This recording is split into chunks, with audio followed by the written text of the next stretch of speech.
unidad de fisiología de la sangre, que es el último tema que va a entrar el jueves en su examen. Ya habíamos visto en la anterior clase de que siempre de que se vaya a romper un vaso o de que hay un traumatismo a nivel de los vasos sanguíneos, se va a desencadenar lo que son los mecanismos de hemostasis, que esto van a ser la vasoconstricción, la formación de un tapón de plaqueta, la formación de un coágulo sanguíneo como resultado de lo que es la coagulación sanguínea y la proliferación final del tejido fibroso en el coágulo sanguíneo para cerrar el agujero en el vaso de manera permanente. Vamos a ir desencadenando cada uno de estos mecanismos para ver qué es lo que pasa en el vaso sanguíneo cuando sufre alguna ruptura o algún traumatismo. Entonces hemos dicho que lo primero que va a haber es una vasoconstricción. El estímulo del traumatismo o de la ruptura del vaso hace que el músculo erizo de la pared se contraiga y esto va a reducir instantáneamente lo que es el flujo sanguíneo local, lo que es el flujo sanguíneo del vaso roto.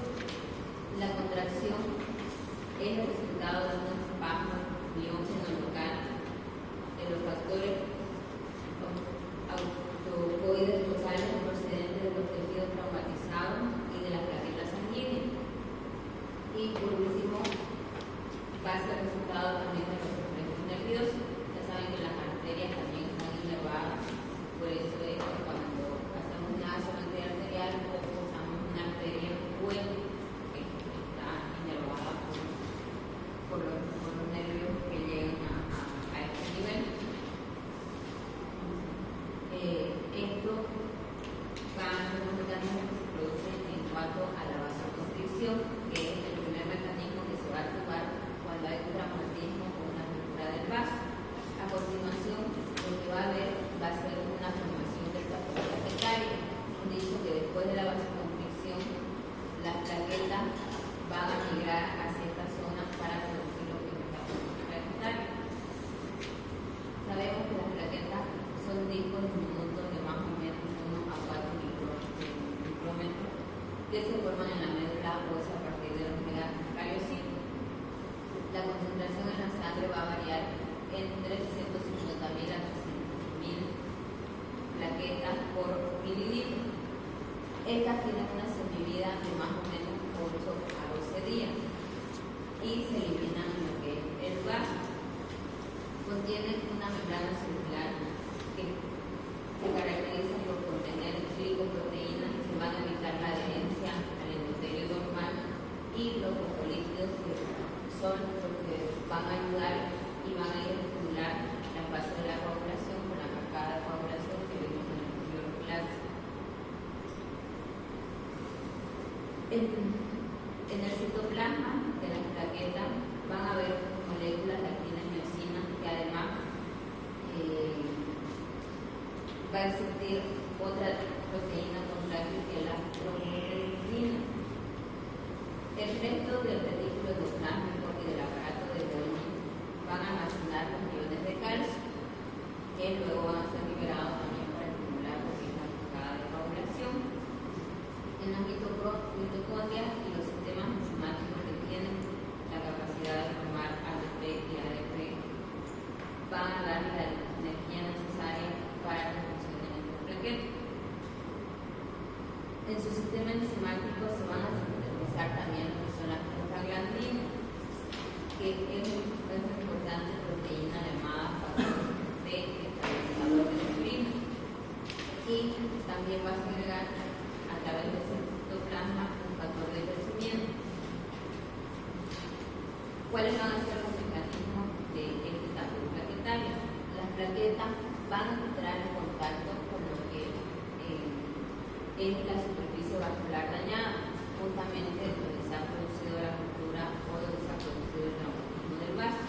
Este va a empezar a hincharse de una forma irregular, donde van a salir los sudos, que esto lo vimos cuando vimos cómo actúan los linfocitos.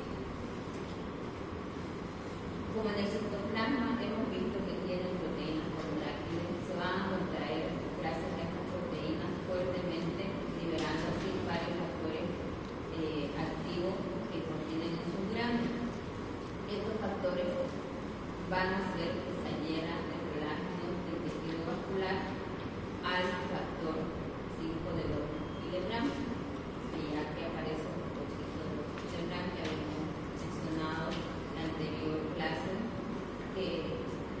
ayudar en lo que es hemostasia primaria. Todos estos mecanismos que estamos hablando corresponden a la hemostasia primaria.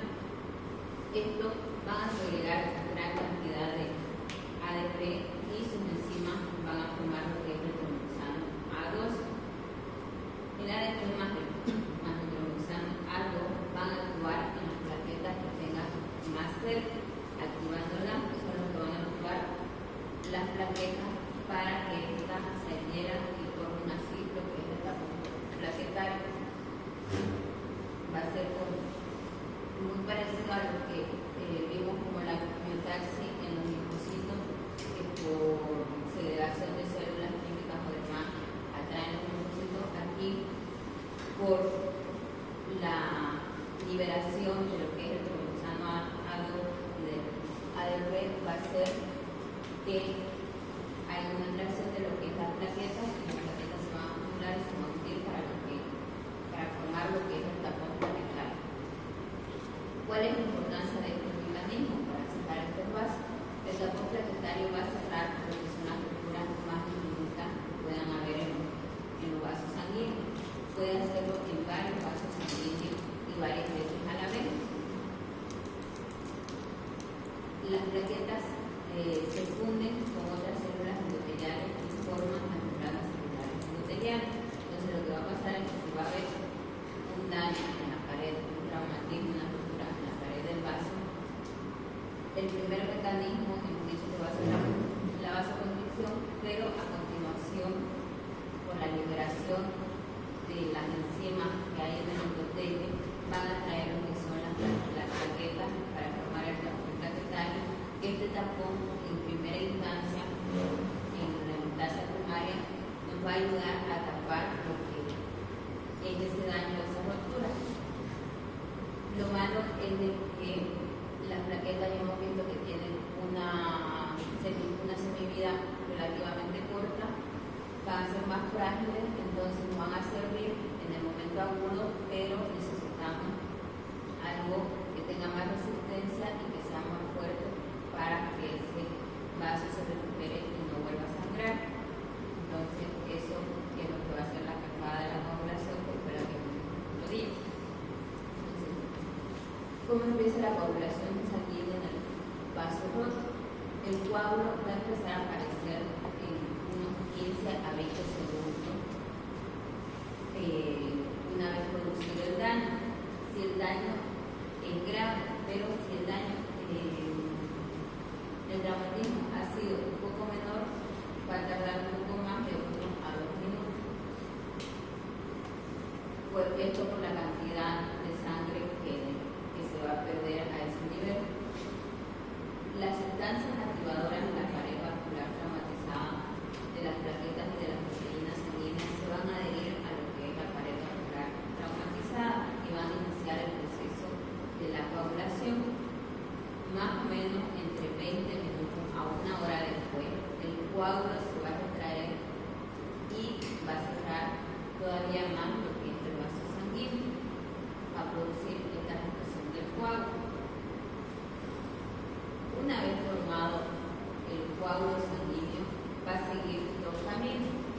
Uno, puede invalidar lo que son los globulares formados en el tejido conjuntivo por todo el coágulo. U otro, puede disolverse en lo que son las enzimas que se habían segregado a través del citoplasma que llega a las plaquetas. Entonces, en la sangre y en los tejidos se van a encontrar más de 50 sustancias importantes que causan o afectan lo que son la coagulación sanguínea. Van a depender de interacciones entre los procoagulantes y los anticoagulantes. En el torrente sanguíneo, los anticoagulantes son mayores que los procoagulantes, pero cuando se produce un daño, esto se invertido. Anticoagulantes van a ser menor que los procoagulantes a nivel local. Esto para que se pueda producir lo que es la respuesta del tapón plaquetario. Entonces, en respuesta a la ruptura de un vaso se va a desencadenar la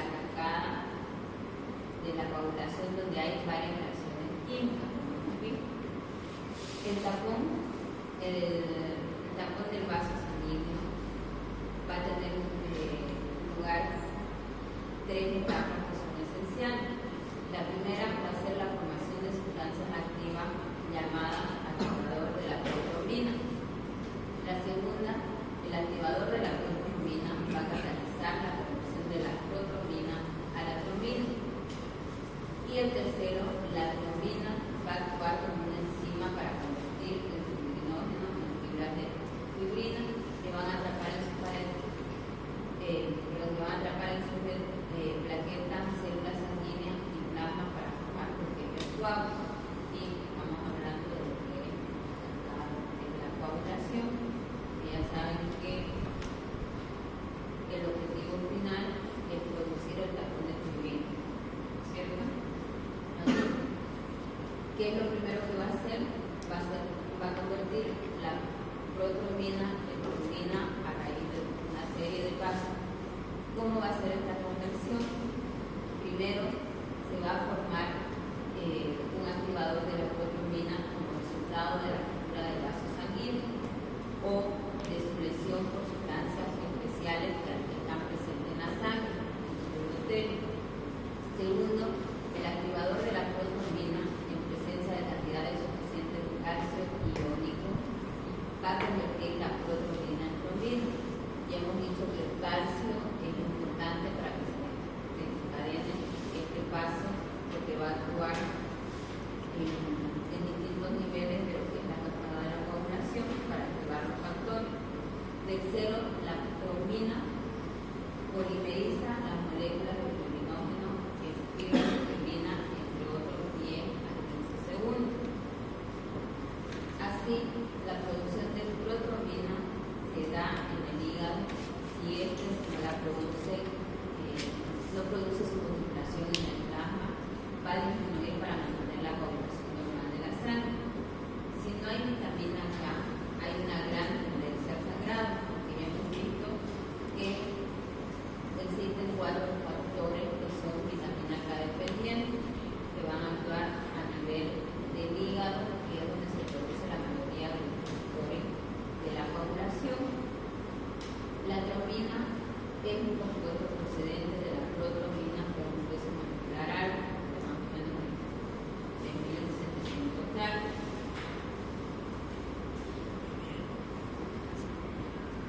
Una vez producido el paso de la protrombina a la trombina, hemos dicho que esto va a ayudar a lo que es la conversión del fibrinógeno en fibrina para la formación del coágulo o de lo que es el tapón de fibrina. Entonces, el fibrinógeno está formado en el hígado, es esencial para la formación del coágulo y va a estar activado por lo que es la trombina. Tiene un gran tamaño, por eso no se filtra desde la sangre hacia el líquido intersticial, pero cuando hay una gran permeabilidad de los capilares, este se puede llegar a filtrar y puede causar coagulación de los líquidos musculares en el plasma y en la sangre completa. Ya hemos dicho que moléculas con gran peso molecular no van a atravesar los poros que existen en los capilares sanguíneos, pero a través de las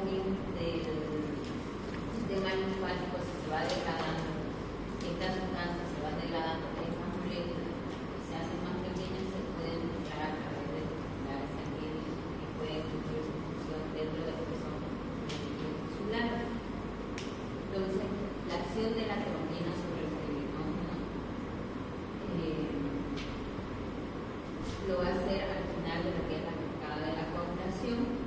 La trombina, que es una enzima, va a actuar sobre el fibrinógeno formando monómeros de fibrina, los cuales se unen 4 de estos y forman una fibrina más resistente, dando como resultado el retículo del coágulo sanguíneo y el factor estabilizador, o sea, va a dar lugar a lo que es el tapón de fibrina.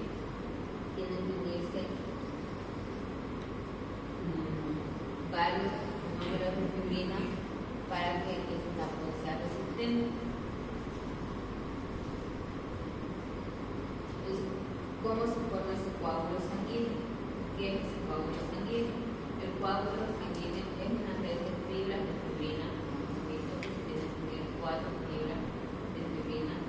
que atrapan células sanguíneas, plaquetas y plasma, pero también se adhieren a lo que son las superficies dañadas del vaso sanguíneo. Se van a adherir al tapón plaquetario que estaba, por eso es que va a atrapar células sanguíneas plaquetarias, las va a degradar y aparte de eso se va a unir plasma y otro tipo de sustancias que hay en la superficie para formar lo que es el tapón de fibrina, que se va a quedar en la zona dañada del vaso sanguíneo.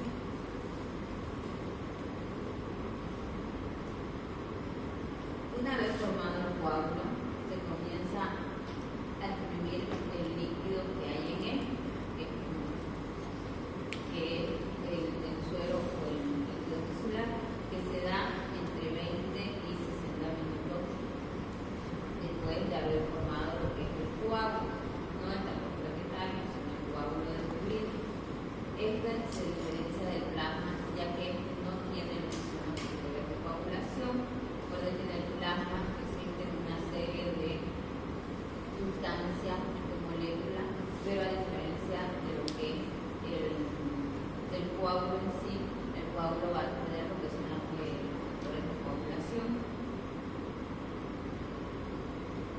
Entonces, haciendo un esquema rápido para ver cómo es la retroalimentación de lo que es la formación del coágulo, sabemos que a través de la cascada de coagulación vamos a tener la protrombina que va a activar la trombina.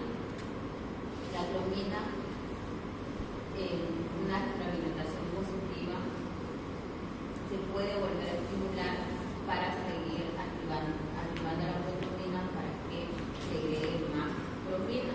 Como un ciclo vicioso, tengo trombina, la misma trombina me va a activar ciertos factores que le va a producir protrombina para que esta se siga activando y se convierta en trombina. La trombina actúa sobre varios factores de la coagulación y también activa lo que son las plaquetas.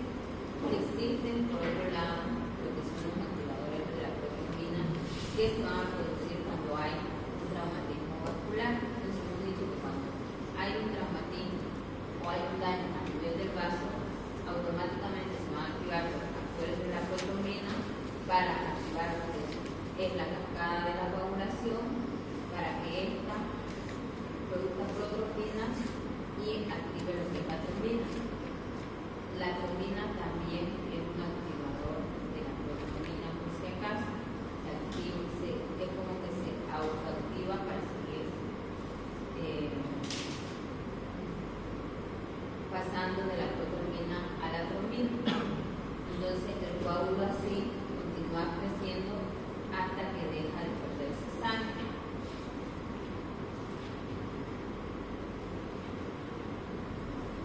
¿Cómo se inicia esta formación de lo que es el activador de la protrombina? Los mecanismos de la coagulación entonces inicia que se va a activar por un traumatismo de la pared vascular y de los tejidos adyacentes. Un traumatismo en la sangre, un daño a nivel sanguíneo va a activar lo que son los factores formadores de protrombina. Un contacto de la sangre con células endoteliales dañadas o con el colágeno y otros elementos del tejido situado fuera del vaso sanguíneo me va a activar la formación de activadores de la protrombina. Entonces, estos tres mecanismos son los más frecuentes y lo que tienen que pasar para que haya una activación de la protrombina y se produzca la cascada de la coagulación. El factor activador de la protrombina se va a formar por la vía intrínseca o por la vía extrínseca, como hemos visto. Cuando se convierte en formas activas, sus acciones enzimáticas van a causar las sucesivas reacciones de la cascada del proceso de la coagulación, que la vimos en la clase pasada, pero la vamos a revisar en la siguiente diapositiva. Cuando vimos la cascada de la coagulación, hablamos de distintos factores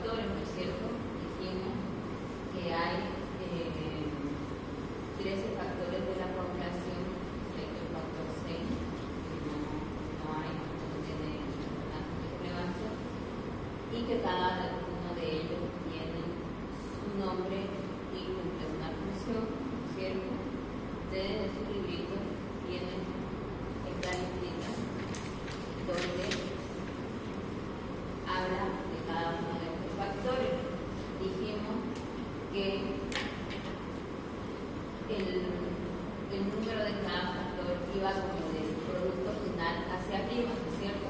El fibrinógeno, que es el producto final de la cascada de la coagulación, va a ser el factor 1. ¿Cuál va a ser su función? Constituir o formar lo que es el coágulo en sí, ¿cierto? El factor 2 va a ser lo que es la protrombina. El factor 3 es el factor tisular o la tromboplastina, que es el factor activador de la vía extrínseca. Acuérdense que la vía extrínseca va a empezar justamente con la activación de lo que es el factor tisular o el factor 3. El factor 4 es el calcio. No es un factor como tal, como los otros, sino más bien es un ion, pero como tiene un papel importante en la activación de las dos vías, tanto de la vía extrínseca como de la vía intrínseca,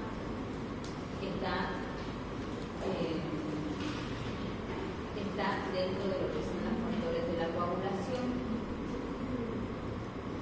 El factor 5, que es la precalicreína, va a potenciar lo que es la acción del factor 10.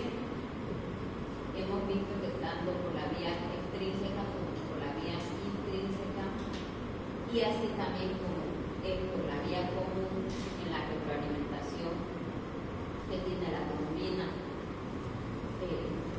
hacia el factor 10 para activar lo que es la trombina, va a estar implicado el factor 5. El factor 5 se va a activar por todas las vías del factor 10 activado.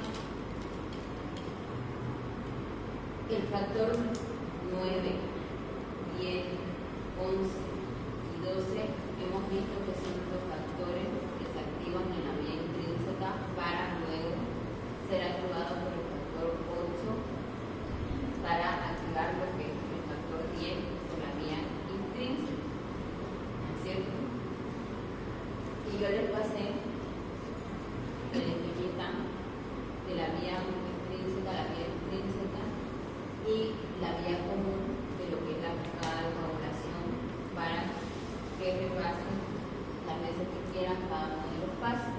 Hemos dicho que la vía intrínseca es un poquito más rápido, por así decirlo, implican menos factores en lo que es la activación del factor 10, porque las dos vías lo que va a hacer es activar el factor 10 para de ahí tener una vía común para activar lo que es la protrombina, que luego se va a convertir en lo que es la trombina, ¿no es cierto? La vía extrínseca lo va a hacer a través del factor tisular, que se va a activar por el factor 7,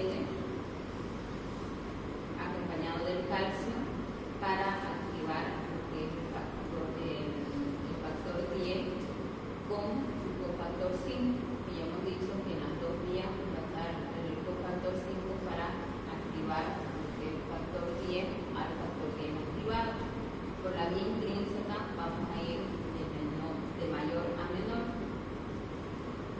Se va a activar por distintas sustancias, por colágeno, por calicreína, por sustancias que existen en la superficie del endotelio, como hemos visto. El factor 12, que este va a activar al factor 11. El factor 11 va a activar al factor 9 y el factor 9 a través del calcio, del líquido plaquetario y sobre todo de lo que es el factor 8 junto con el factor 5 va a activar el factor 10 para luego activar también por estímulo del calcio del factor 5 a la protrombina para que se convierta en trombina. ¿Por qué es importante esto? Porque después la trombina es la que va a activar el fibrinógeno para que se convierta en fibrina y de estabilidad al coágulo o forma lo que es el coágulo para preparar lo que es el sangrado. Entonces, hemos dicho que el calcio, aunque no es un factor en sí como el otro, se considera un factor de la coagulación porque está implicado en las vías tanto intrínseca como intrínseca. Vuelve a hacer su función, excepto en los dos primeros pasos de la vía intrínseca. Hemos visto cuando activa el factor 2, el factor 11 y el factor 11, el factor 9. En el resto de los pasos se necesitan los iones de calcio para la aceleración de lo que son todas las reacciones de la coagulación sanguínea. Hemos visto que en ambas vías y luego en la vía común el calcio va a activar el resto de factores para formar lo que es la protrombina. Si no hay iones de calcio, entonces no se va a producir la coagulación sanguínea de ninguna de las dos vías. De ahí la importancia del calcio. ¿Qué acción va a tener la antitrombina de la fibrina y la antitrombina 3? Hemos dicho que hay factores procoagulantes y factores anticoagulantes. Estos son de los anticoagulantes más importantes que hay en la sangre. Van a estar lo que elimina la trombina por la sangre. Entonces, las fibras de fibrina van a absorber el 85 al 90% de lo que es la trombina. Esta absorción va a ayudar a evitar lo que es la diseminación de la protrombina y por lo tanto la producción excesiva del coágulo, porque a través de la cascada vamos a producir lo que es la trombina, la protrombina para que se convierta en trombina, pero alguien tiene que regular esa producción porque si no formaríamos un coágulo grande en todo lo que es el vaso sanguíneo y pararíamos el sangrado, pero también pararíamos todo el flujo sanguíneo de ese tejido. Entonces, la fibrina va a ayudar a esta autofiltración.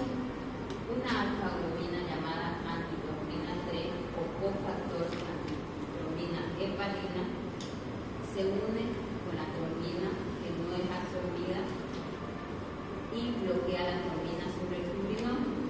Después se van a activar a la trombina pasado unos 2 a 20 minutos, que es el tiempo, hemos dicho más o menos, que se tarda en formar lo que es el coágulo. Entonces, como va a haber un porcentaje que no va a controlar la fibrina, ese pequeño porcentaje, que va a ser un 10-15%, va a estar regulado por lo que es la antitrombina 3 o el factor antitrombina heparina. Entonces, ¿qué es heparina?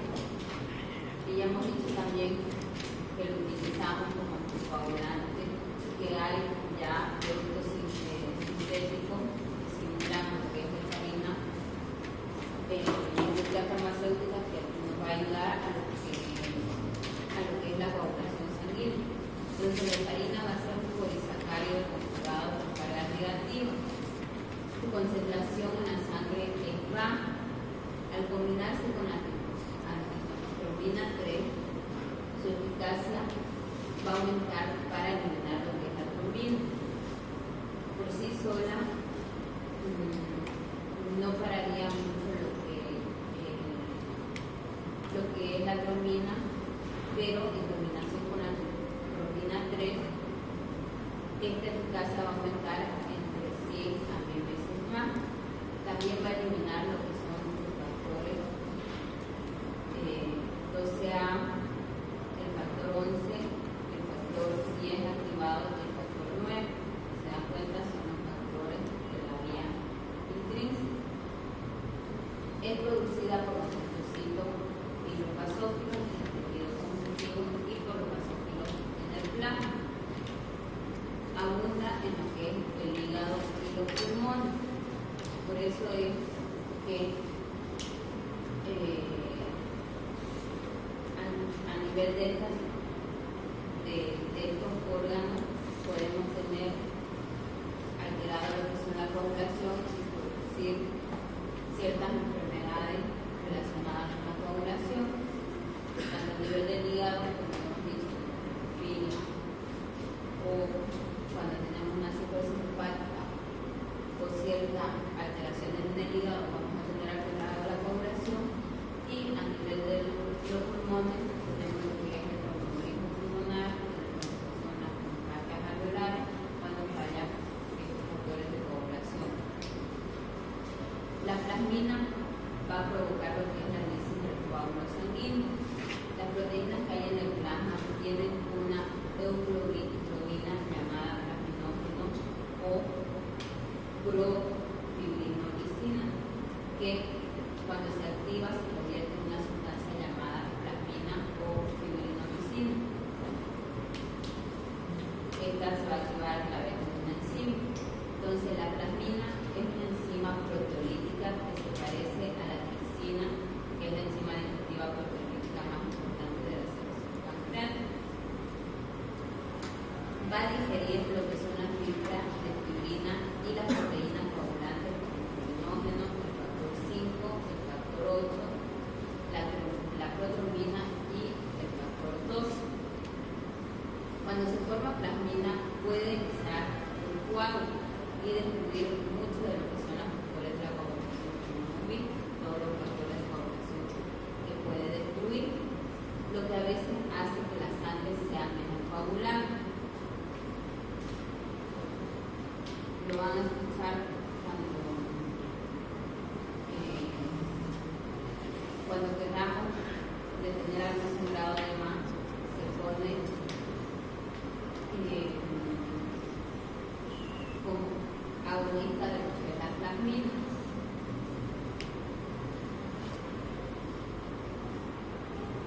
Cuando se forma un coágulo, se va a atrapar una gran cantidad de plasmina dentro del coágulo. Los tejidos dañados y el endotelio vascular van a liberar muy lentamente un activador poderoso llamado activador del fibrinógeno tisular, el TPA. No estamos hablando del TPA, estamos hablando del activador del fibrinógeno tisular, que unos días más tarde, después de que haya detenido la hemorragia, este activador del fibrinógeno tisular, el TPA, convierte el plasminógeno en plasmina, que va a eliminar el coágulo de la sangre necesario que va a quedar. Entonces, como va a quedar todavía un residuo completo, este activador del plasminógeno tisular es el que se va a encargar de la eliminación ya total de lo que es el coágulo sanguíneo. Van a existir entonces enfermedades que van a causar hemorragia excesiva por deficiencia de uno de los factores de la coagulación. Sobre todo van a existir así a grandes rasgos y en forma general 3 tipos de deficiencias o alteraciones que van a causar hemorragia. Esto van a ser la deficiencia de la vitamina K, que ya hemos visto que son importantes para los factores que son dependientes de la vitamina K, la hemofilia, que es otra enfermedad que nos va a afectar lo que es la coagulación, y la trombocitopenia, porque hemos dicho que las plaquetas son necesarias para formar lo que es la plaquetaria y la metastasia primaria. Si no tenemos plaquetas, no vamos a poder formar lo que es la plaquetaria. Entonces, necesitamos la plaqueta para formar lo que es el coágulo. Entonces, la disminución de la protrombina, el factor 7, el factor 9, el factor 10, causados son la vitamina K, tenemos el factor 2, 7, 9 y 10, que son vitamina K dependientes. Casi todos los factores de la coagulación sanguínea se forman en el hígado.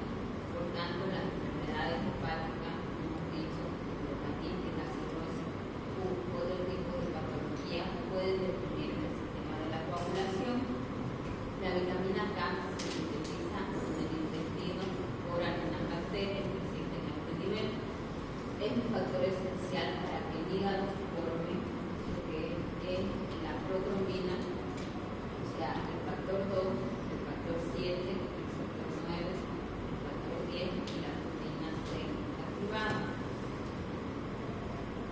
una deficiencia de vitamina K me va a afectar a lo que es estos factores, por lo tanto me va a afectar a la función del coágulo.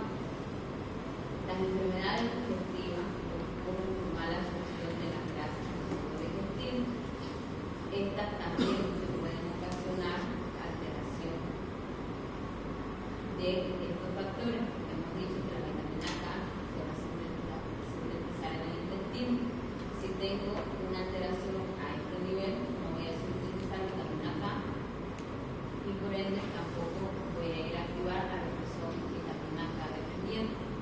El hígado no secreta bilis al tubo digestivo y se puede producir también una colestasa. Eso en cuanto al déficit de la vitamina K. ¿Qué son las hemofilias? La hemofilia va a ser una enfermedad que ocurre casi exclusivamente en varones. En el 85% de los casos está causada por una anomalía del factor 8 o una deficiencia de, como es la hemofilia A o la hemofilia clásica, porque ya les mencioné en la anterior clase que existen varios tipos de hemofilia dependiendo de cuál sea la anomalía o cuál sea la deficiencia. En el 15% de los pacientes esta está provocada por una deficiencia de lo que es el factor 9. Aproximadamente 1 de cada 1000 hombres en Estados Unidos van a tener hemofilia clásica, que es una deficiencia del factor 8. Ambos factores se heredan mediante el cromosoma X y el cromosoma femenino. Por eso es que la gran mayoría de los pacientes que tienen hemofilia son varones. Ya saben, porque ya han visto lo de la herencia y lo de las enfermedades genéticas en biología, puede ser en biología, ¿no es cierto? Que podríamos pensar que las enfermedades que están ligadas al cromosoma X podrían ser más frecuentes en las mujeres, pero no es así, son más frecuentes en los hombres. Las enfermedades que están ligadas al cromosoma X, como es el cromosoma que se hereda justamente de la madre hacia el hombre, es el que va a producir la enfermedad. Como van a tener solamente un cromosoma X, entonces es el que va a producir la enfermedad. Por eso que estas enfermedades de anomalía son más frecuentes en varones más que en las mujeres. Por tanto, una mujer casi nunca tendrá una hemofilia, porque al final uno de los dos cromosomas X tendrá los genes apropiados y no se va a manifestar. Si uno de los dos cromosomas X es deficiente, será una portadora de la hemofilia y transmitirá la enfermedad a la mitad de su descendencia masculina y el estado de portadora a la mitad de su descendencia femenina. Como saben, por las líneas de mente van a ser portadoras en el caso de las mismas mujeres, pero lo que van a desarrollar y van a tener la afectación van a ser hijos varones, siempre y cuando la enfermedad portadora sea la madre. Cuando tenemos un déficit de lo que es las plaquetas, que es la trombocitopenia, también vamos a tener alteración en la coagulación. La trombocitopenia consiste en la presencia de cantidades muy bajas de plaquetas en el sistema circulatorio. La hemorragia se produce generalmente con muchas médulas pequeñas y capilares en lugares de grandes vasos como en la hemofilia. Aquí lo que va a estar alterado va a ser, hemos dicho, la producción de plaquetales, porque no va a existir la suficiente cantidad de plaquetas para formarlo. Normalmente las hemorragias no aparecen hasta que el número de plaquetas en la sangre se reduce hasta menos de 50.000 unidades por litro, en lugar de los 150.000 a 200.000 plaquetas por microlitro, que es la cantidad normal en la sangre. Los valores muy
enfermedades tromboembólicas, hablamos del trombo o de un miembro.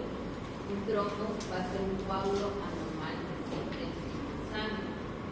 El émbolo va a ser ese coágulo, ese trómbulo que va a fluir a través de la sangre.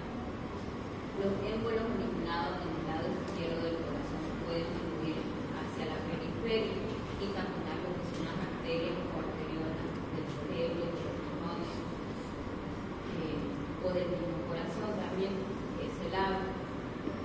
Los émbolos originados en el lado derecho del corazón van generalmente a lo que son los vasos pulmonares por la circulación que existe de ese lado, donde pueden causar una embolia arterial pulmonar, un embolismo pulmonar. Entonces, depende de dónde identifiquemos ese trombo o ese émbolo, vamos a saber que ese trombo ha sido originado de la circulación derecha o de la circulación izquierda. Si tenemos una afectación a nivel respiratorio, a nivel del pulmón, tromboembolismo pulmonar, sabemos que ha sido en el lado derecho. En cambio, si lo tenemos en el cerebro o en los riñones, va a ser en el lado izquierdo del corazón.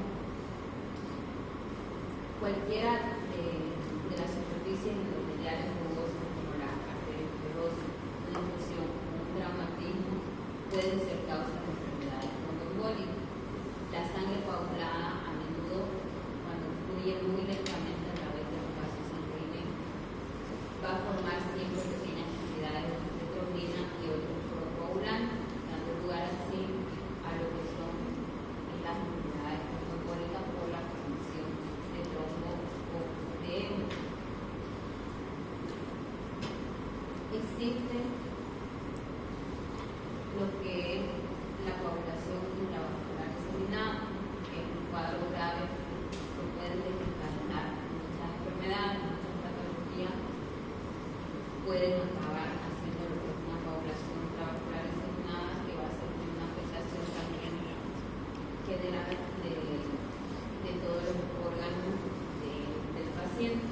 De vez en cuando el mecanismo de la coagulación se va a activar en zonas antes de la circulación y va a provocar una coagulación intravascular diseminada. Se debe a menudo a la presencia de grandes cantidades de tejido traumatizado o agonizantes en el organismo que van a liberar grandes cantidades de factor tisular a la sangre. Entonces, este factor tisular me va a estar activando continuamente lo que es la cascada de la coagulación, formando lo que es el coágulo, y por ende va a viajar a todo lo que es la circulación sanguínea y se va a diseminar, de ahí su nombre, en todos los vasos sanguíneos del cuerpo. Con frecuencia, los coágulos son pequeños pero numerosos, entonces me va a taponar una gran cantidad de los vasos sanguíneos periféricos pequeños. Esto ocurre especialmente en pacientes con septicemia, en lo que la bacteria circulante o las toxinas bacterianas activan los mecanismos de la coagulación. Ustedes saben que las bacterias van a eliminar ciertas toxinas, me van a dañar el endotelio y esto va a producir un factor tisular, me va a producir me va a activar lo que son los mecanismos de la coagulación. Si lo hace en la septicemia, ¿qué pasa? Que tenemos gran cantidad de estas bacterias y por eso tenemos gran acumulación de lo que es el mecanismo de coagulación cuando se produce una sepsis o una septicemia. El funcionamiento de los vasos periféricos pequeños disminuye mucho lo que es el transporte de oxígeno y otros nutrientes a los tejidos, llevando así al estrés circulatorio o al estrés hemorrágico del paciente. El shock séptico, el shock septicémico va a resultar mortal casi en el 85% de los casos, porque puede provocar una coagulación intravascular diseminada y ahí los antibióticos ya no hacen mucho efecto. Hay que dar otro tipo de tratamiento, pero cuando las bacterias provocan o llegan a este punto, ya es más complicado de salvar al paciente, por eso que se evita que